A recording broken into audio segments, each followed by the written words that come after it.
Developed by Ebb Software with an 8-year wait time, Scorn is a combination of that Polish nightmare painter, H.R. Giga, and that movie 8mm with Nicolas Cage. But as a game, let's break it down.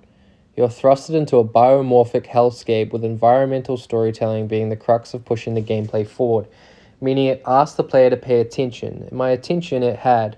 I can't remember the last time I played something that made me physically react.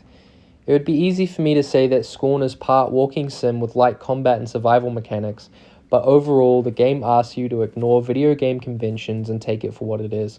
For example, when Stranding came out, everyone was divided and wanted to categorize it. Scorn takes that approach and will 100% divide audiences. But all in all, Scorn broken down is, I am not a video game, or welcome to this world and do what is asked of. The opening has been called slow. I agree, but I don't inherently believe that's a bad thing. Being on Game Pass, the masses will have access to this for free, so I believe most people will check out. But try to forget your crippling apathy for a bit, stick with it, as after the first hour or so, the pace ramps up. I won't explain the story or tell you what I think it all means, but to elaborate from earlier, storytelling is completely visual. So what happens at the beginning with your new bestie and what is shown at the end comes full circle.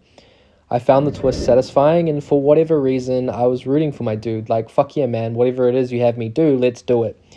The combat, once it finally comes around, it's visceral, aggressive, gory, and ultimately satisfying.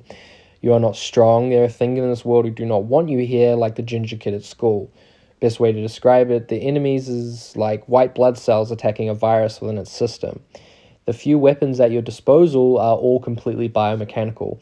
What's best described as a jackhammer, a revolver, a shotgun, and other things I won't spoil.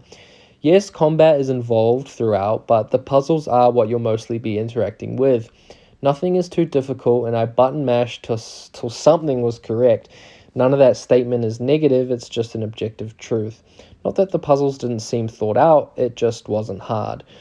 All the fighting and labyrinth crawling are done in an environment painstakingly assembled with incredible dedication to its source materials. Looks horrible on the big screen and sounds horrendous with good headphones. Horrible and horrendous being positive traits here. My first playthrough was roughly 6 hours and a bit, which I was really happy with. I haven't played something with adamant direction in a long time. The gaming market currently is, look at all these things. Look at these things you can do. Look at all this stuff. I'll leave that for psychopathic completionist types. I just want to be engaged, regardless of how long for. Just keep me interested and stop trying to justify your price tag with things tacked on. Scorn is confident in its approach, and it's admirable for Ebb Software's first game.